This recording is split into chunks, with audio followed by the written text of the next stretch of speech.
Bueno, después de haberle conversado y tratado el tema que acabo de leer aquí en lo que hemos investigado, me pongo en contacto en esta mañana de domingo con Mónica Beatriz Peláez. Buen día, Mónica. Hola Carlos, buen día, buen domingo para todos. Qué linda mañana, ¿no? Linda mañana, domingo para descansar, para juntarse con amigos o estar con la familia, siempre viene bien. Oíme, Mónica Beatriz Peláez, ¿cuándo fue que llegó el ferrocarril a la ciudad de Altagracia?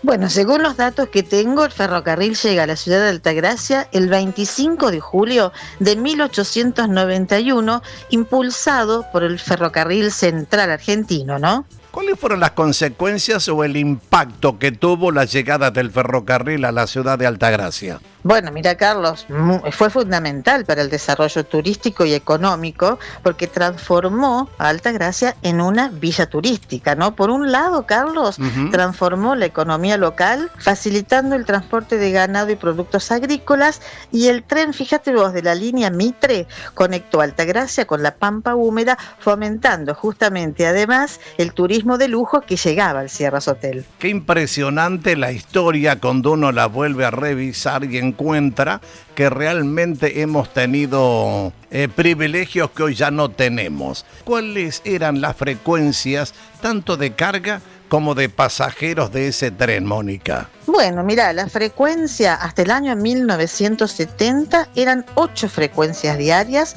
para el transporte de personas, ¿no?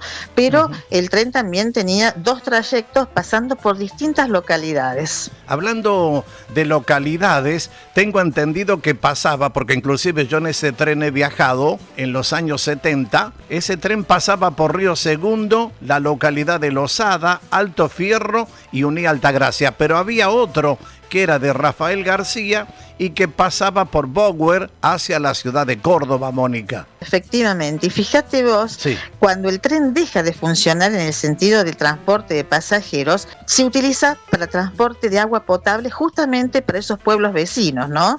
Y fíjate que en 1975 ahí el ferrocarril empieza a venirse abajo y solamente queda un tren que llegaba a la mañana y se iba a la tarde. Me acuerdo de eso porque de eso yo lo he vivido. Le contamos a la audiencia que en el año 1906 tren fue vital. Como dato anecdótico en esta nota, había quedado chico el Sierra Hotel y entonces se hizo el Hotel Quinta La Florida, que no sé si así es. ¿Te acuerdas de eso, Mónica? Sí, perfectamente. ¿Y sabés qué? Voy a agregar a lo que vos estás diciendo, Carlos, que mucha gente con enfermedades respiratorias llegaba a la ciudad de Altagracia, recomendado por sus médicos, y justamente muchos venían al Sierra Hotel.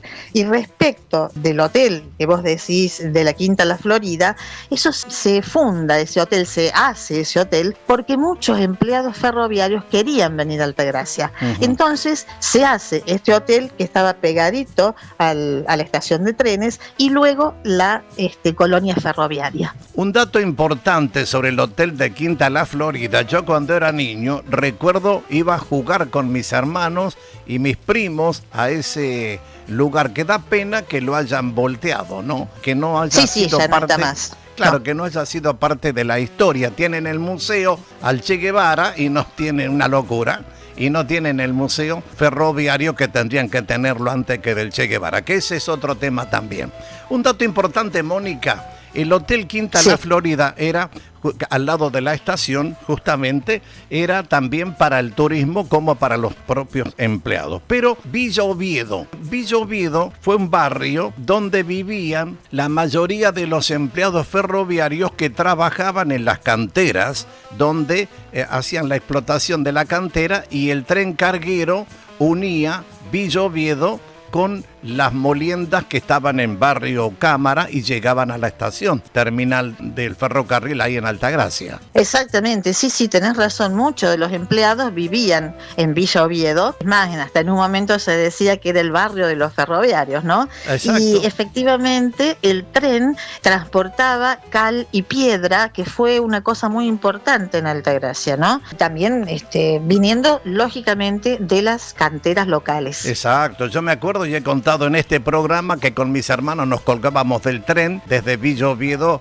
pasando por atrás del Oratorio Salesiano y llegábamos hasta la estación, ahí en pleno centro, digamos, ¿no? ¿Qué hay hoy en la estación del ferrocarril, Mónica? Lo que ha quedado es la hermosa casa esa que vos recordarás y que muchos habrán visto en postales. Allí funciona el registro civil. En donde era la boletería y las oficinas del ferrocarril está el registro civil, y en otras habitaciones funcionan como se dan clases de música o algo de arte. Eso nada más, ¿no? Recuerdo que entre el año 1970 y 1975 yo viajaba a Buenos Aires con mi nona. El tren salía a las 7 de la tarde y recuerdo que en los vagones tenían los asientos, las butacas, con una cuerina de color verde. No sé si tú te recuerdas de eso. Yo me recuerdo, ¿sabés por qué? Yo era chica, me acuerdo, y un día quería ir a Córdoba, pero no quería ir en colectivo. Entonces mi papá, para darme el gusto, me lleva en tren hasta la ciudad de Córdoba,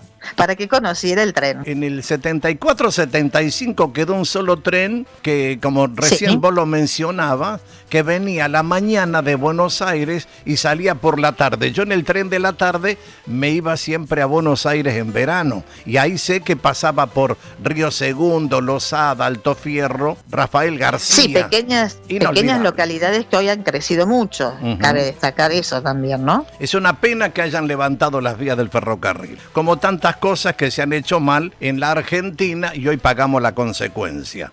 Mi querida Mónica Beatriz Peláez, siempre un gusto conversar contigo. Si vos me permitís un minutito más de programa, porque estuve conversando en la semana con el señor Juan Carlos Bustos, ex ferroviario, y que me comentaba que en varias oportunidades se solicitó al gobierno municipal la creación del Museo Ferroviario. Hasta ahora, bueno, no hay novedades, pero eso no significa que algún día pueda concretarse, y sería muy importante para la ciudad también. Siempre lo que sea un aporte de bienestar, ahí vamos. Mónica, gracias por esta nostalgia y este recuerdo del ferrocarril, del modo que llegó y cómo fue en este contexto, en esta sinopsis en la mañana de este domingo. Es un gusto, como siempre, estar con vos, participar en tu programa y, bueno, junto a tus oyentes también, por supuesto. Un abrazo grande, nos encontramos el próximo domingo, Mónica. Un abrazo. Mónica Beatriz Peláez en la mañana del domingo y en Solo Clásicos. Mónica en tu radio,